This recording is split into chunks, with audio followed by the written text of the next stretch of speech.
Hello and welcome to the Game Changers podcast. My name is Jessica Isegran and with me is Jenny Larson. And I wasn't aware that you started. I was like looking down and oh, looking at the cat. oh, But yeah, here we are. super relaxed. Hey, nice to see you. Nice to have you with us. Yeah, nice to be here Yes. in this new kind of vibe. Yes. And because this is our first episode in English. This is the world premiere for the Game Changers podcast in English. Yes. It is not a new podcast, Jessica. No, it's not. No. We've been around for 5.5 years. Yes. 6 years in August. Yes. So Yes. But it's been in Swedish, the Game Changers podcast. Yes. But we decided a while ago that now we're going to go to English. For many reasons, we're going to share some with you, of course. And but first, shall we introduce ourselves? Yes, of course. Who are you, Jessica? Who am I? At the depth of your soul. At the depth. Yes. If you're looking at the family, I'm married and I have 3 kids and they are 10 today. 10 today. Yeah. Charlie's it's 10 an today. equinox. Yes. And it's Charlie's Spring equinox. 10th birthday, so it's a really magical day to start this podcast in English. Yes. And then I have 2 older sons who are 20 and 22. So, and I live in Landvetter. It's 20 minutes away from Gothenburg. And I'm currently working as a business coach and a life coach, and spiritual coach. So, yeah. It's so interesting that you say currently. Yeah. Because we're going to talk about that a little bit later. Yes. That we've landed in this, go with the flow, or we're both in that process right now. Yes. Very much to go with the flow. Very much, and it's not just now. That's what I have experienced during this journey to become an entrepreneur. That you don't know. I don't know what I will be doing in 5 years. I don't know. You have Where no the idea? podcast will be. No. Just go with the flow. Just go with the flow. Yeah, go with the flow. So Jenny, and I have 2 cats, 2 lovely cats. This is my cat. It's Maine Coon. His name is Triton, and he turns 11 this year. And his sister, I don't know, she's downstairs. Yes. She is Look, hi. This is your first English episode. Yes. Yeah. It's his first episode ever because he normally isn't with us. No, he normally isn't. He's normally outside, but he wanted to be here for this special magical moment. Oh, yes. Yes. So is there anything else you think I should tell the listeners about? I think we can, it will unfold during the... Yes, During will the unfold. podcast. Yes, there are so many things to say why we started the podcast, but we can do that later. We can do that later. Yes. So Jenny, who are you, my love? This red hair beauty. Yes, thank you. Yeah, thank you. Are you going to take notes now? Yeah, I'm going to take notes so I really know who you are. I'm Jenny, and it's interesting that you start with your family always, because I wouldn't do that. I would start with, I'm a healer, I am a QHHT practitioner, all these labels, I'm an animal communicator, I would start with that first, and that's quite interesting. Yes. I love what I do right now. I currently jumped my job as an HR manager to do this full time, to be of service to myself and the collective. And I am a healer in various ways. And that's taken me about 10 years to be able to say that confidently. Yes. But I am a healer. That's what I'm here to do. Mm-hmm. And family-wise, I also have a husband. Sorry, guys. No, I'm just kidding.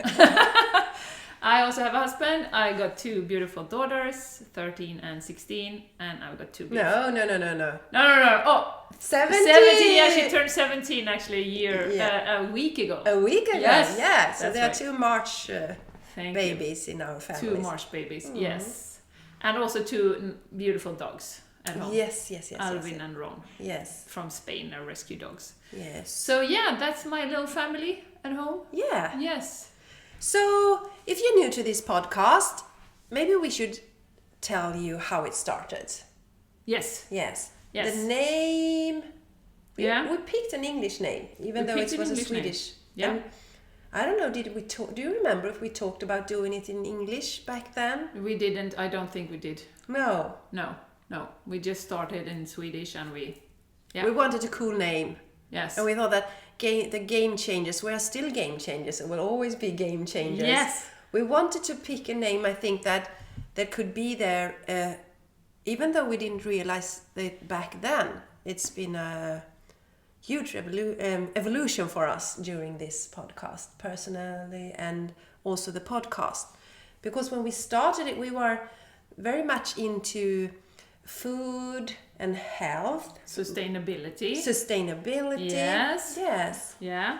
And it was like for sustainable body, soul and planet. That was our tagline. Yeah, that was. And I mean, it's still sort of relevant, but the podcast have grown with more listeners. We have grown personally. So, and also our spiritual side has grown and taken a lot more place. Yes. So that's also how the podcast have developed during these years. Yes. And that is so interesting. Yeah. I think. Yeah, and Jenny says she's a healer, and when we met, how long is it now since we met? Was it in 2017 we met? Yes, 6 or 7 years ago. Yes. Must have been 7 years ago. 7 years ago now. Yes, in January, I think. Yes, we met. Mm-hmm. And you said that you were a healer. And I don't remember, did I come to you to get some reconnective healing? I don't remember. Maybe you did. Maybe I did. I actually don't remember if I did that. Yes, I think you did. Yes, you did. Yes, you I did. have this vague idea Yeah, that you I did. Yes. You did get healing, actually. Yes. And back then I That's thought why this you're with... so healed now. I'm so healed. But I thought it was very fishy with healing and... angel cards, oracle angel cards. Yeah. But Fishy. Fishy. Very fishy. But I knew Jenny since high school, since high school. But we didn't see each other for like 30 years or something. Mm-hmm. But we used to know each other during that period. So I had a piece of trust in you. Otherwise, I don't think I would have. Yeah, it was there. Okay. I trust Jenny, so therefore I trust this healing thing as well. And you also introduced me to angel cards, which I also found very fishy back then. Yes. Or woo-woo. Fishy stuff. Fishy. So, yeah. So why did we decide to go to English all of a sudden? Jessica? Yeah, why did we do that? I had the idea, the intuitive hit that we should go in English. Mm-hmm. Mm-hmm. And I get these spontaneous ideas, and then I send them to Jenny. It's not the first time, and Jenny like, yeah, let's do it. And then there passes a week, and my ego starts talking negative, and I was like, oh, maybe we can try. We try. Yeah, then we can go back to Swedish if it doesn't work out. Yes. And she was like, no. No, don't think so. No.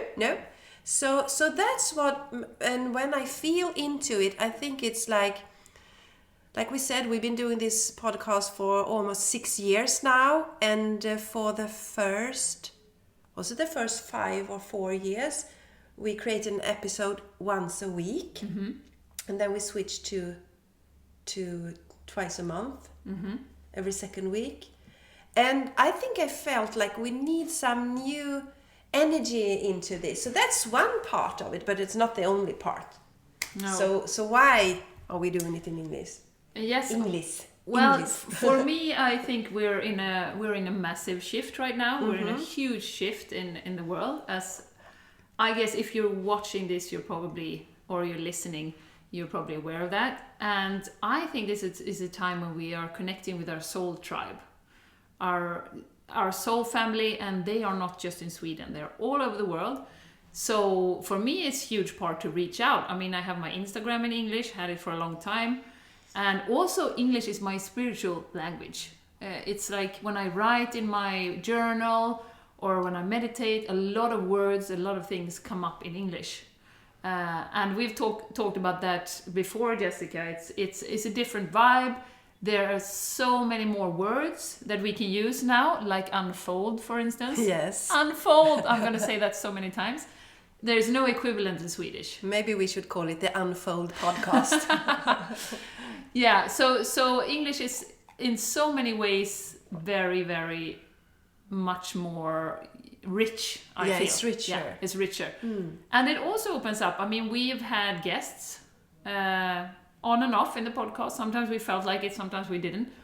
But if we do this podcast in English, we have millions of interesting guests we can invite to this podcast that inspire us, because that's also part of it, Jessica.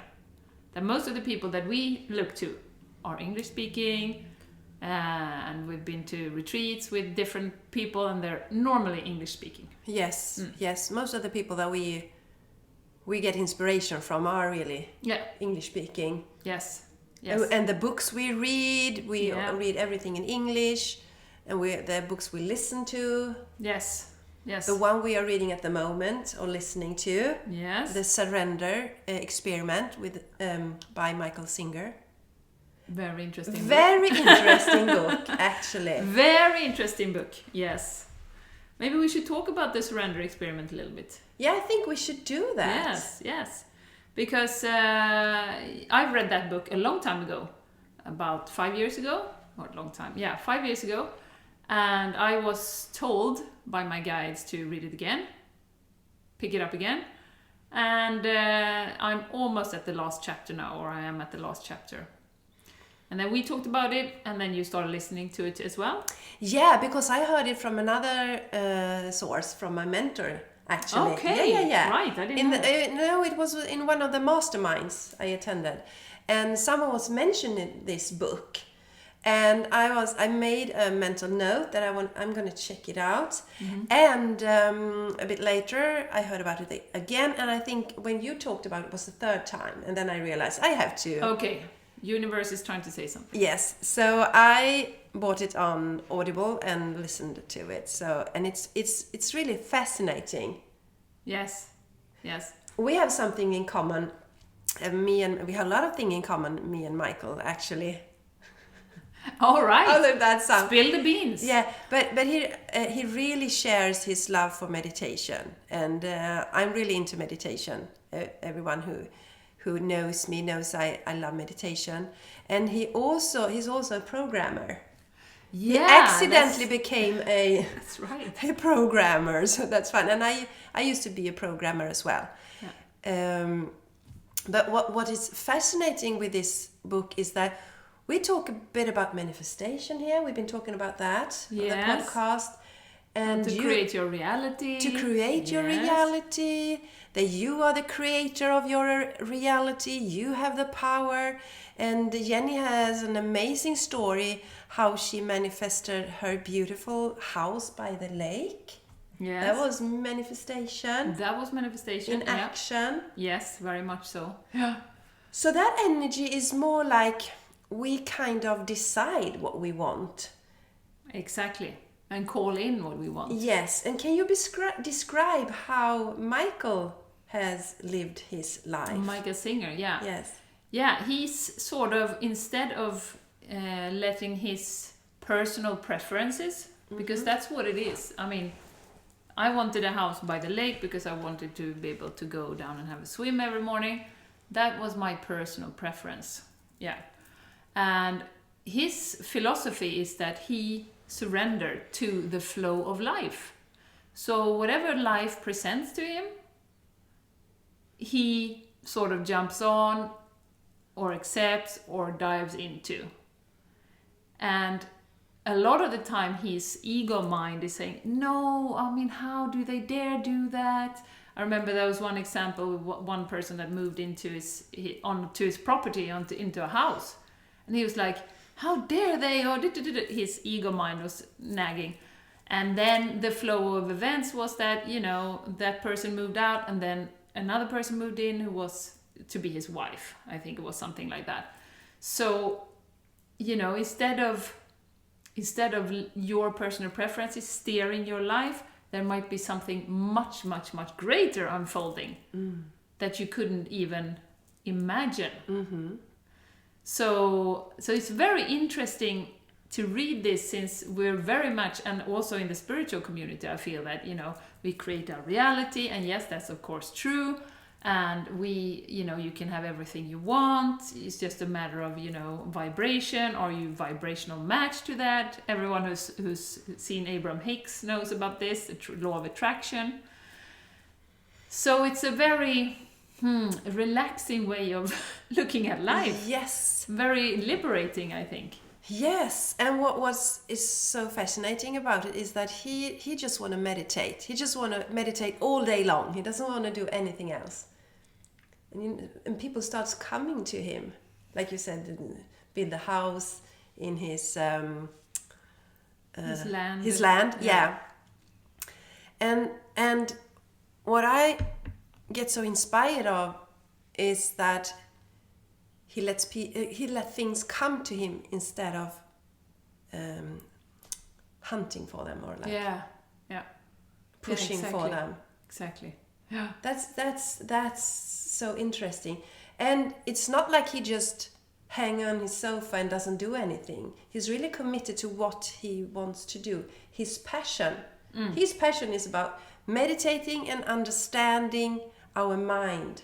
Why our mind is so destructive and always talking about these negative things and the worries and the fear. And he wants to just stop it, cancel it. So that's what he's dedicated to do. Yes. Yeah. And it's so, I mean, this idea as well, not to struggle against life and the things that happen. I mean, we both have had several incidents now over the last few months where, I mean, you can choose to struggle and resist. And, why is this happening to me? And, this is like the incident I had with the animal communication in the press. They were going to do a nice little, a nice little thing about me and talk about animal communication, and I was like, oh, that's nice, my ego is so happy about that. And then it was, of course, cut, and it was like, yeah, well, she claims, and this is, bullshit. They didn't say that straight up, but it was the conclusion that you could draw afterwards. And in that, that's a perfect example. And of course I was very disappointed, and I was like, but if I could have fully surrendered, I would have said, oh well, and I wouldn't have wasted any energy on this situation at all. No. And I could just have,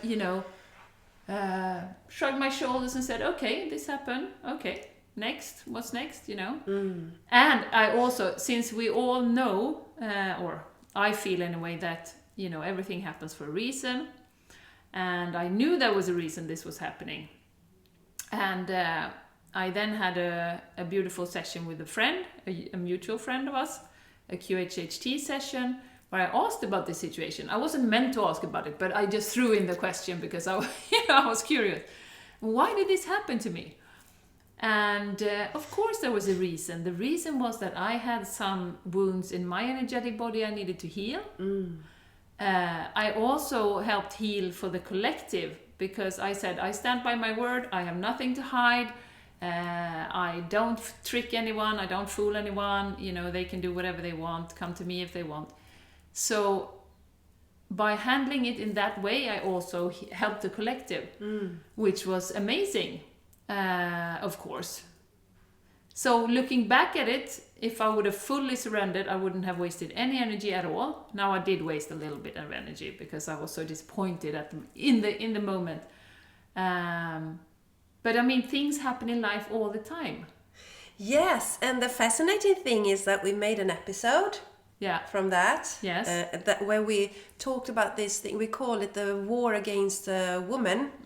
Because we feel that in Sweden it's really actually a war against spirituality, intuition, the healing, these things like the connected to the feminine energy. So we made an episode about that, And we got so much positive feedback on that episode. Yes. Yeah, we So did. I think that was meant to... Also meant to be. That Yeah. was meant to be too. Yes, yes. So, but it's not easy to not let your ego take over in situations like that. Just like the ego was so happy there when you thought, oh wow, this is perfect and I will reach more people and I can help more people. You were so positive about that because that was what your ego made up of this. Yes. And then Made up the whole story. Yeah, it was like a, like a face slap. Yes. Yes. So you had that disappointment to deal with as well. Yes, exactly. And all the other things around it. Yeah. So, and if you start seeing life as a game, as a computer game, that the things that we get thrown at us or experience is an opportunity to grow and to not letting our ego take over. Yes. Because it's so easy. Yeah. My ego can go crazy on... It is a lot less stuff these days than it was in the beginning of my journey, because then it could go crazy on like smaller stuff, even though I have always have a positive mindset, which I think makes it easier, that I have, instead of seeing the bad in things, I can see the positive in the things and I can see the solutions, and I'm not staying in the past and dwelling over what happened. I go very much into, if it is a difficult situation, I can be absorbed by it when it's there, and then a week later or 2 weeks later it's totally forgotten. But I don't want to be absorbed like I am when I'm in it. Exactly. So that's where you like train yourself not to dance with the ego. Exactly. With a scary dance. Exactly. Yeah, and he described that so great. Michael, yes. Michael in this book where he's in different situation. Yes. Different real, serious situations with his company and lawyers and, stuff happening.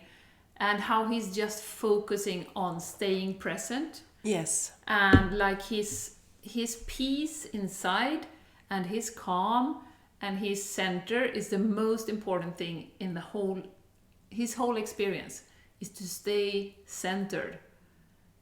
So and we've talked about this a lot on the podcast before, but with the observer thing, that not to get sucked into things, and how he really shows how he's practicing this in the different situations. So I think that's a great exercise that you can do. Yes. When you're in situations and you feel you get triggered, okay, can I stay centered? Yes. Can I stay in my peace? Can I stay in my calm and just watch it out from the outside as an observer? Yes, and we don't want to spoil it if you haven't read the book, you want to read it, but what he goes through is like, I think it could make anyone crazy, actually, what he went through there. Yeah.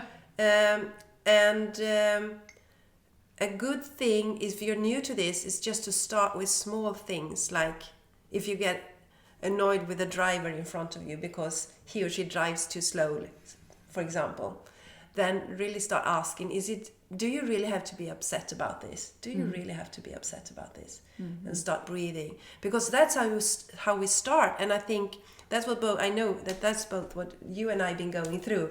Like, we started with the small things, and I think that's why the universe also sends us like bigger challenges to see if we can stay centered even through the bigger things that happened. I think that's it. Because with the small stuff, I remember, Jenny, do you remember this? When you used to be very upset when it rained. Do you even remember that? No, I can't even remember. You hated when it rained. That's another reality. Yeah, it sounds crazy now, doesn't it? Yeah, it does. No. But he couldn't care. But there are still people who get really annoyed when it's raining. Yes. And if you get triggered about everything, it's really, really hard to be happy. Because your ego wants to find problems everywhere. Yes. Yeah. Because that's how it works. So start with the small things.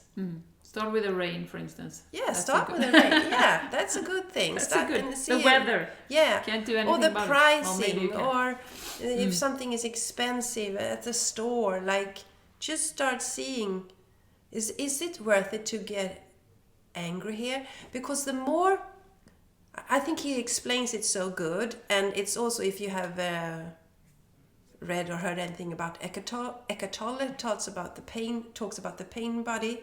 What we do is what we don't realize, if we react to all these things, we build up this pain inside us, which makes us continue to react to even more things. And we will come into a spiral when we feel worse and worse and worse and worse. So we need to just start with a small thing. Stop reacting to that. Breathe through it. And when you do that, you also heal things that are beneath it. Because we have talked about triggers. Because if we get triggered, there is always something else behind it than we think that it is. Yes. Of course. Something deeper. Yes. So, and also, that's why meditation practice is so good, because that's when you really get to experience how it is to feel this calmness inside of you, when you really feel at peace. But like we say, it's what happens outside of the meditation room. That's where you really learn, or really see if you actually have learned anything. I used to say that it's no problem to be enlightened if you are in a cave meditating all day long. It could be a little bit cold, though. It could be cold. And damp. But I mean, it's not like no that. problem. It's when you throw people in through the equation, and you people and experiences, then you're really tested to see if you are as enlightened that you think that you are. Yes, exactly. In reality. Yeah. That's why life is so interesting, and that's why I think it's so interesting to really live life here now, and not like flow away too much in the spiritual world with the angels and the things, because here it's so much to learn. Yes. It's so much to learn. That's why we're here. Yeah. And also on that note, I mean, we never know in the situation where something is happening that is challenging, that is tough, that we would put that label on, at least, that think is challenging. Situations are neutral until we label it. Yes. That's also something to take with you. I often think about that, because when something happens that you would label negative, a lot of the time when you look back at it, there was something that really changed your life, changed your trajectory, maybe, triggered your evolution in a really fantastic way, made you grow. And I mean, a lot of us, if you're like us and, you think that we come to this earth many times and to learn, and we sort of make a plan for different experiences that we are going to go through, because our soul is so eager to grow.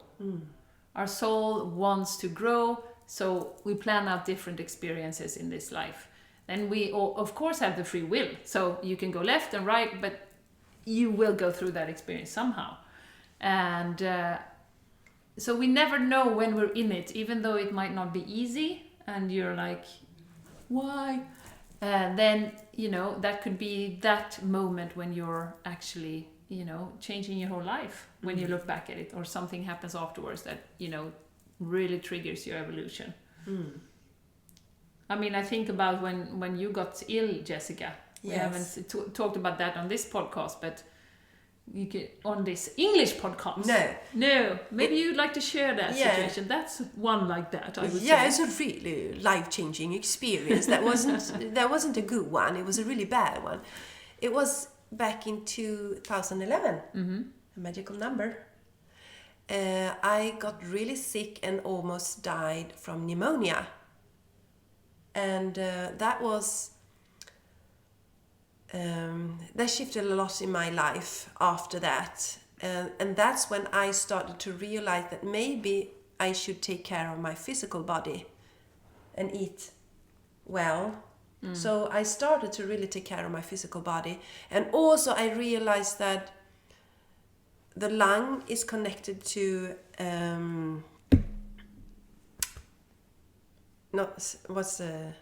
sorrow, not sorrow, no. Yeah. Is it sorrow? Grief. Grief was the word I was looking for. Lungs are connected to grief. And prior to that, I had separated from my ex-husband, and you also kind of separate from your children, because here in Sweden, most people, after you have separated, you have your kids every second week. So it was a separation from my kids, and that was really hard for me. And I couldn't enjoy the time when they were with me. Speak about the ego running the show. I couldn't enjoy when they were with me, and of course not, I couldn't enjoy when they were not with me. So I always had this sadness inside of me. And that's what I realized there, and I think that's when everything shifted at the hospital, because I got so much medication, and the fever didn't go away.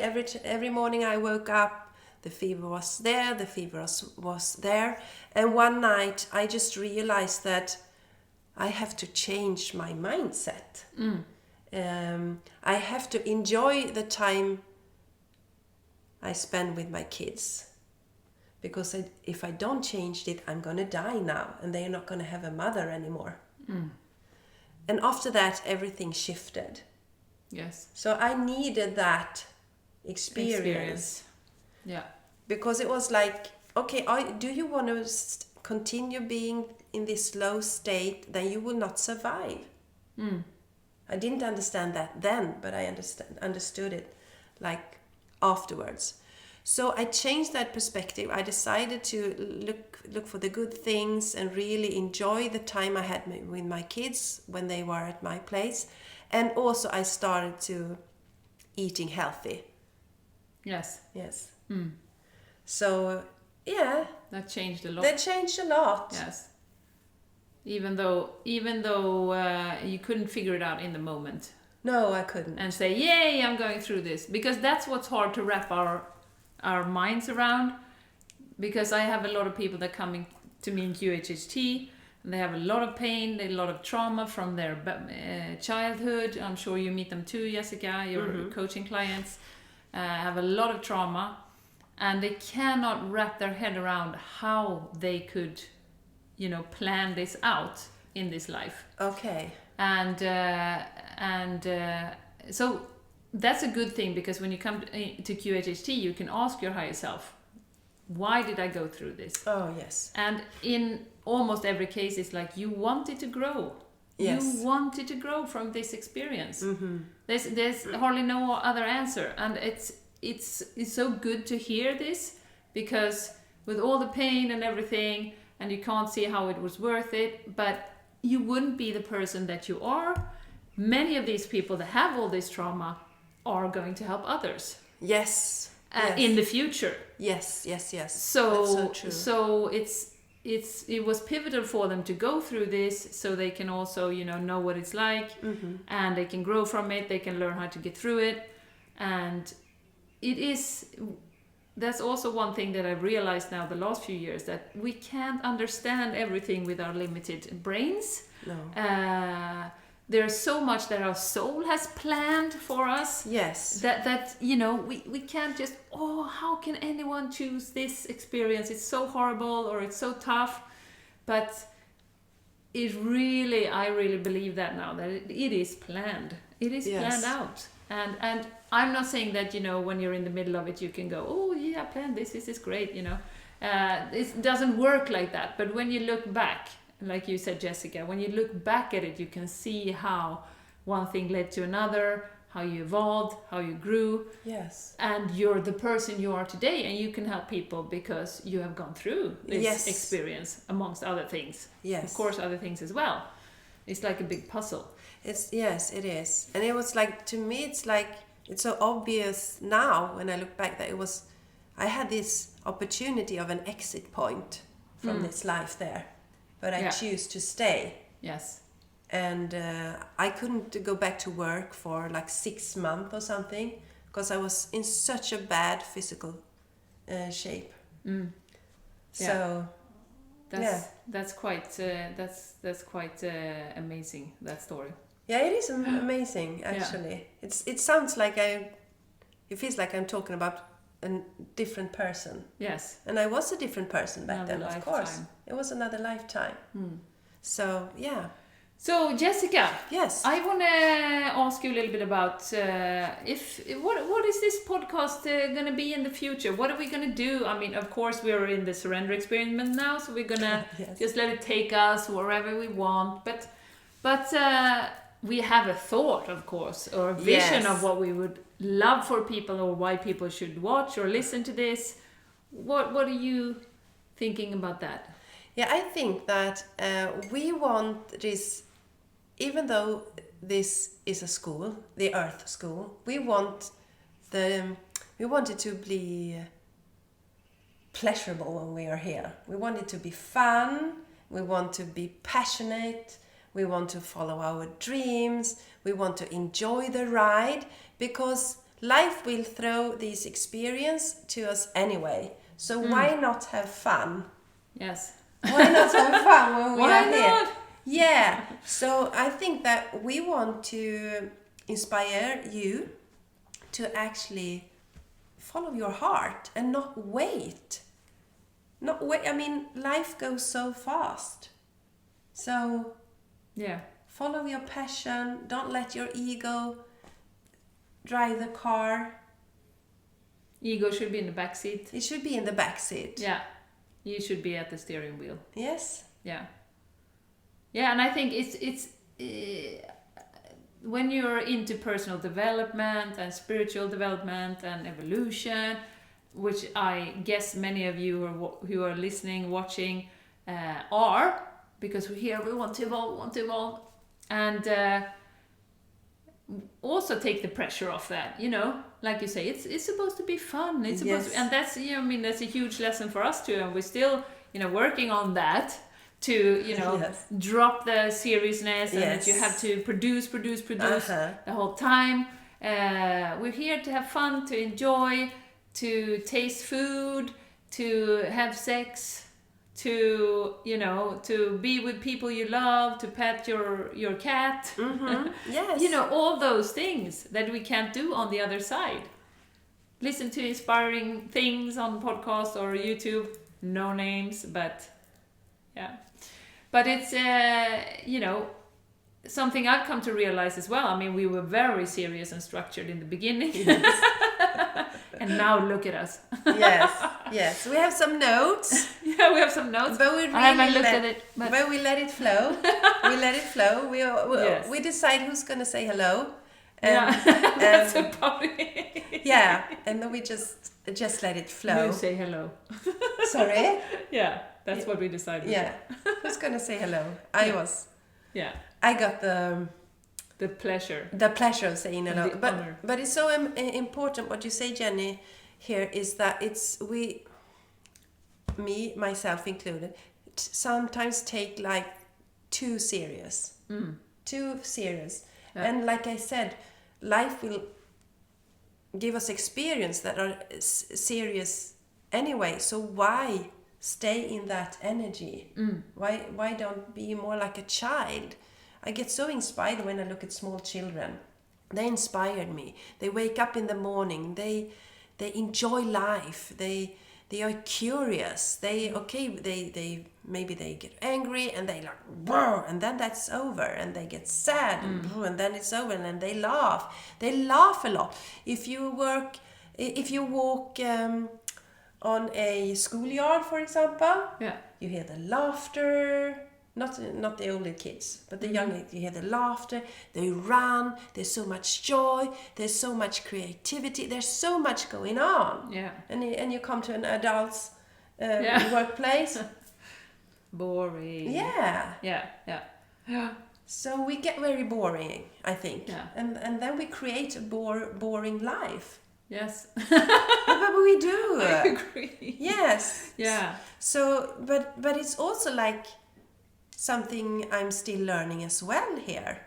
And I have my program, VK Every Day, which actually is all about creating that in your life, like this feeling of fun and excitement every day. Yes. And not just when you are on vacation.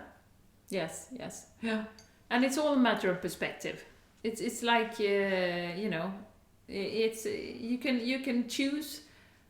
Okay, when something happens, do I lean back and say, interesting, I wonder where this is going to take me, and keep as neutral as possible, and don't go into a lot of feeling and anger or whatever it may be?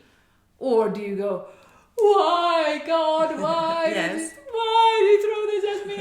Oh my God.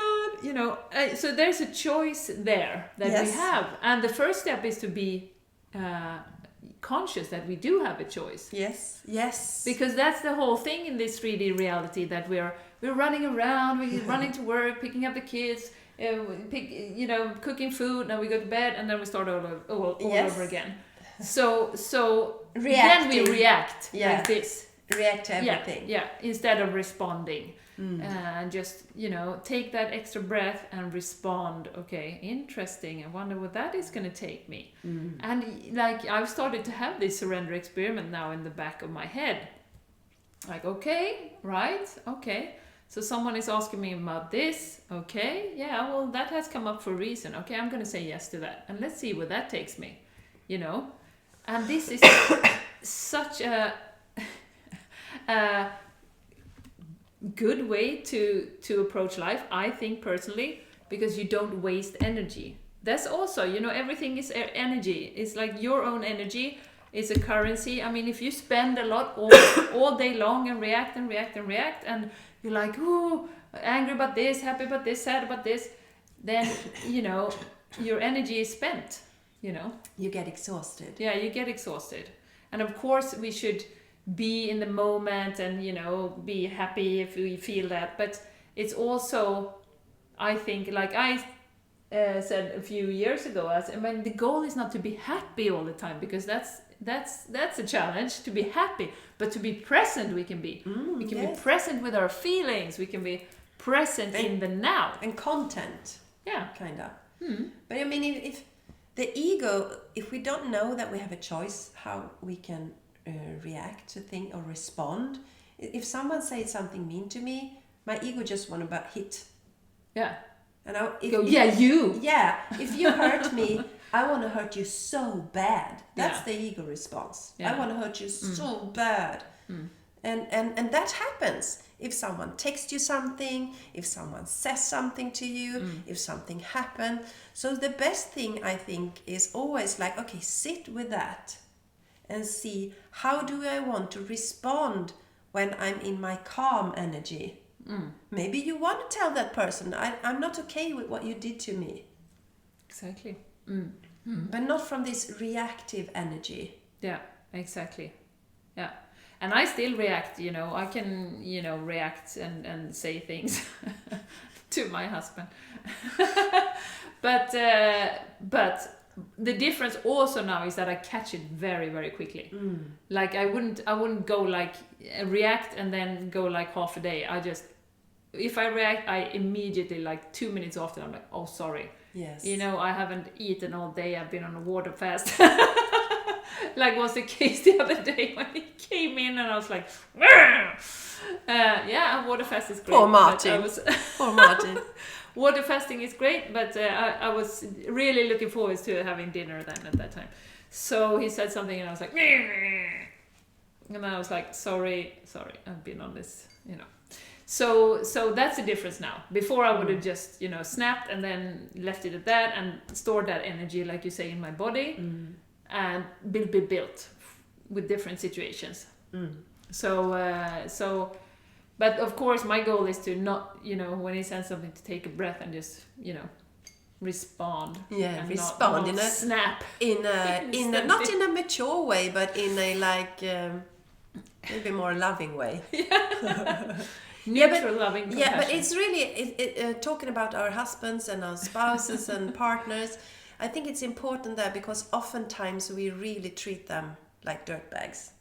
Yeah. And we shouldn't be do that. I had that realization actually many years ago that I can be like nice at work. I used to work as a project manager, nice at work, do my things, and then like when I came home, I was like, I was frustrated with my kids, angry with my husband, and things like that. Yeah. I don't do that anymore. No. I guess that maybe you saw that shift when I started to talking about my family. You said when I said I'm married, I have kids. I started to realize. Actually, I started to realize I don't want to be like this. I don't want to be like this. And I mean, my family and my friends are the most important to me. So why do I treat them so bad? That was why do we allow ourselves to... why do we allow ourselves to treat... They get all the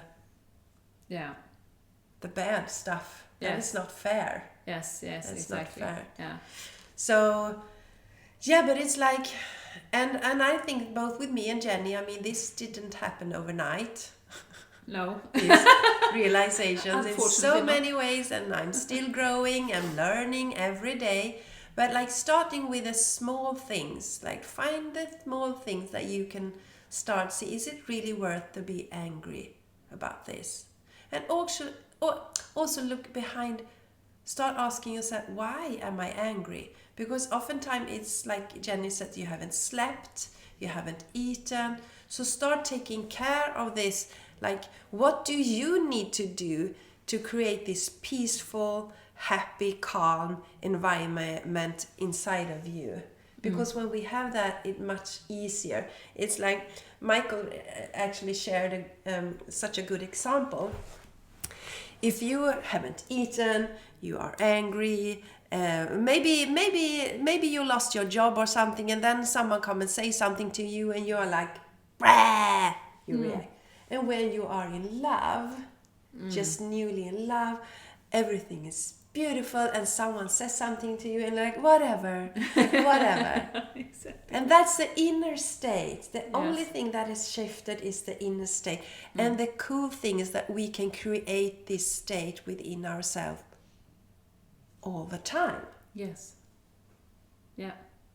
That's true. Yeah, so we don't be like that reactive to things. But in my humble opinion, it doesn't come easy, and you have to commit. To me, it's a meditation practice that keeps my inner peace, and also like doing fun stuff. Things that you love, yeah. To fill that cup. Yeah. And in our culture today, especially among women, this is seen as something egotistical, to like take care of yourself, focus on yourself. But it's actually the other way around.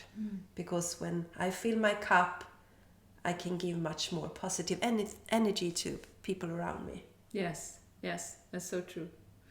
And I also had one example that I'm going to bring up that came up in my head now. Yes, interesting. Yes, that shifted my behavior, and I've told you about this before, and I think the Swedish listeners have heard this, but I used to be really, really competitive.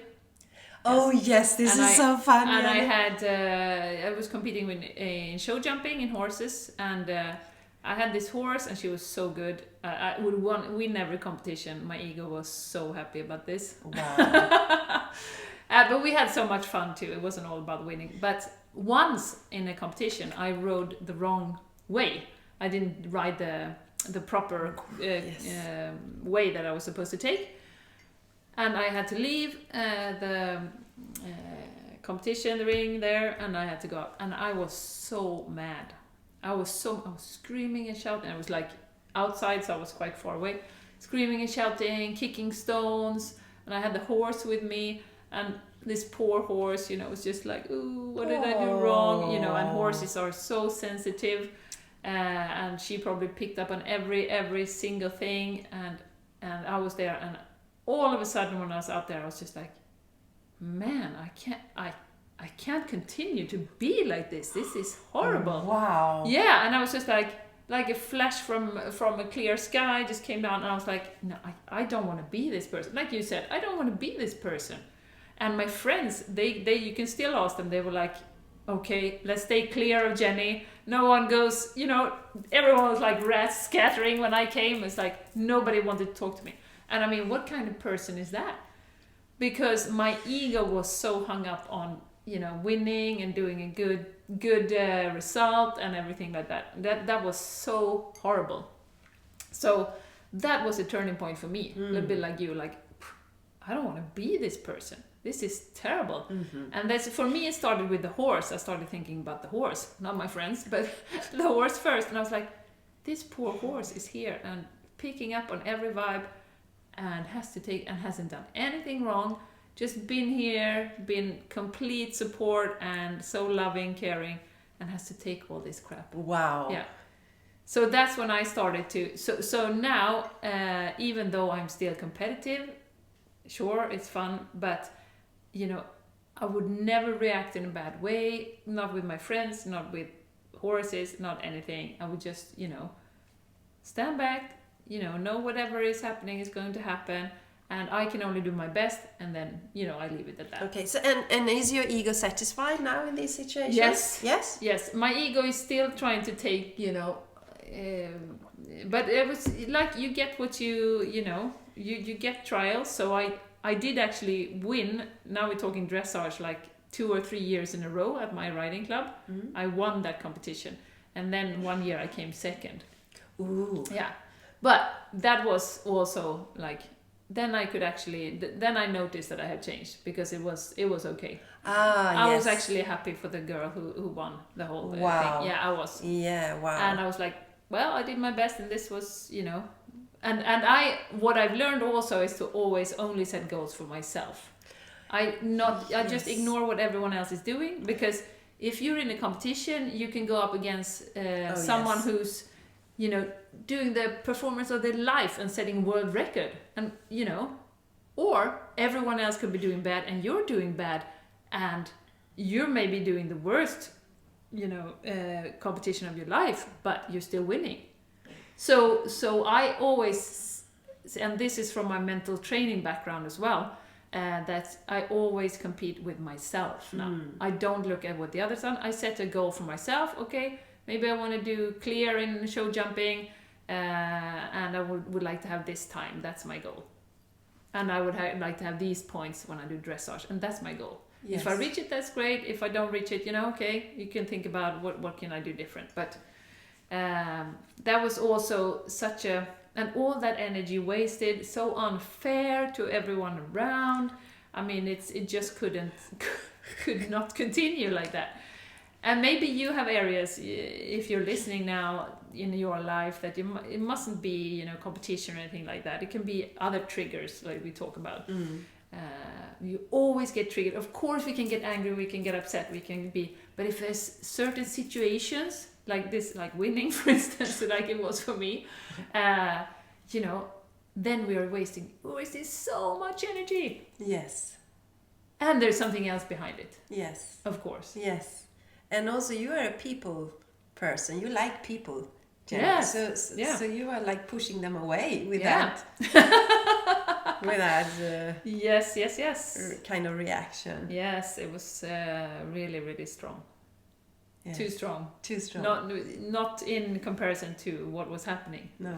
So. But then, of course, that goes hand in hand with your personal development, because my ego so bad want to be seen. My ego so bad want to win. Look at me, I'm so good. And of course, the more secure you become in yourself, the less you have that need to show, and to get that validation from others and for myself. I mean, you don't have to validate in that way. No. So yeah, so that's, of course, since I've become stronger and stronger and more secure in myself, then I can, bring that down a few notches. A few notches. Yeah, the competition thing is really good as well. I think that we talked about it with Jonas Kolting when he was at the guest at the podcast. Didn't we talk about that? Not just like, don't compare yourself to anyone else. Yes. Because I think that is easy in everything you do. And the only thing that can happen when you do that is that you get disappointed. Yes. Because there will always be someone who is better than you. Yes. And we tend to only see the end result. Like Jonas Kolting, if you don't know who he is, he's like a triathlete. Triathlete. And he's been competing in top elite Ironman, elite competitions. So he's been on a global level, really good, and that was interesting for us to talk to him. But the ego is good. It's a driving force sometimes, but it shouldn't be driving the car. It shouldn't be driving the car. And Michael gives us another perspective here, and I think we should wrap it up. But I just want to mention this about the passion as well, because when you follow your passion, when you're really true to your passion, what drives you, life will support you. And there is no competition to your life purpose. So just find that passion and just focus on that and keep doing it. And it might change during your life. That's okay too. But I think his passion was to I just want to meditate. I don't want to do anything else. And we have like another guest, Anna Carolina, an amazing Swedish painter. She's actually she's giving out her first book in English now, I think. Oh, okay. Yeah, so she's going international as well. And she fascinates me because she is so much about creativity, and she wants to spread it. She just wants people to create more, paint more, and do it from joy. And she has this mission, and that's what makes she want to jump out the bed in the morning, and really she's so excited about that. And it's also interesting to see how she has so many followers, and that she can live on her passion. Yes. And there are so many people that tell you that you can't live as a painter, you can't live on your passion. And there are so many stories like that. And another Swedish, she hasn't been a guest on our post, it's Emily Forsberg. She is a mountain runner and a skier, and she just loves running. And I think from the beginning I think it was skiing. She just loves skiing, and then she started running the mountain, and it's her passion. And then she find her husband. I don't remember his name at the moment, but he's a famous in his area as well, a mountain runner. And now she lives on that. Yeah, she lives. Yeah, that's what I wanted. She lives on that. Yeah. So and she supports herself. Yeah. Yes, that's so. I think that is so cool. Yeah. And it's like, because the passion is such a strong driving force, and it also gives energy back to us. So it's not like we don't get drained when we follow our passion, because it's like, because when we do what we love, we get energized as well. Yes. That's why, for example, I have chosen to being a coach, because I love coaching people, my friends, pep talk. I just love that. It comes natural to me. So if I make that to my if I work with that, I will get energized. I don't get tired. Yeah. When I coach someone, I receive lots of energy too.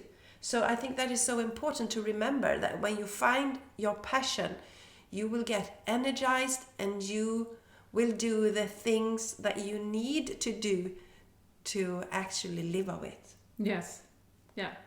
And that's such an important reminder, because that's also something we have accepted as a truth, that you go to work and then you're tired. You go to work and then you get drained, and on Friday you're really tired because it's been a whole week. But I couldn't agree with you more. Someone actually asked me... Or disagree with you more. No. When you get tired.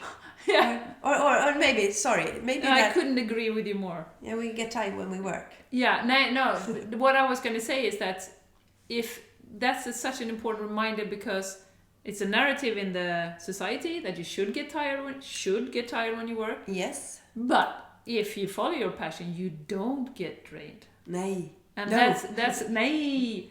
And that's what I was going to get to, that someone asked me the other day that, after a 7-hour QHHT session, so how do you feel now? Are you tired? And I'm like, no. I'm like, of course, in the beginning when I started, you have to focus and you have to know you do everything right. I was a bit tired. But now when I'm into it and, it comes naturally, like you say, I mean, I get so much energy. Mm-hmm. So that's a sign that you're in the right place. Yes. So, and there could be, of course, you could be, a teacher or a doctor or, whatever job you have, or customer service, and you could get energy from it. But that's such an important sign. Do you get energy or does it drain you? Exactly. And be really, really mindful of that. Yes. And same goes with people, situations, everything in life. Yes.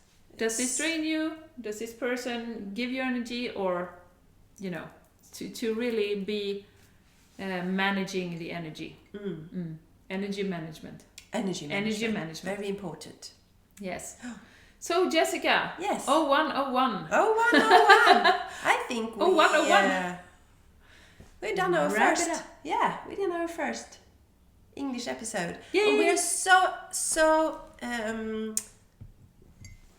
we're so interested in hearing what you think about this. Yes. How does this land for you? Yes. What do you think? And this is our first episode in English, so please share. Yes, please Share if you enjoy the content, if you love our energy and, think this is giving you energy.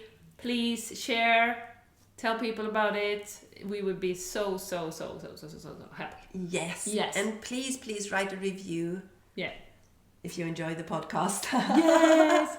Yes. So yeah, thank you.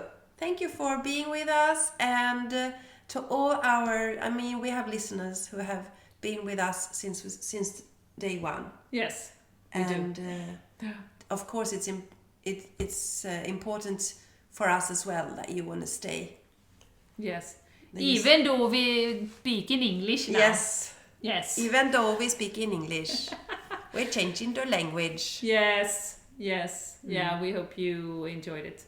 And we love you so much, and we're looking forward to surrender and see where this experiment takes us. Yes. And please let us know if you have read the book, or if you intend to read it or listen to it. Yeah. And share your experience as well. That would be great to know. Yes, it would be great. Yes. Okay. Love you so much. Love you, and see you in 2 weeks. Bye-bye. Bye.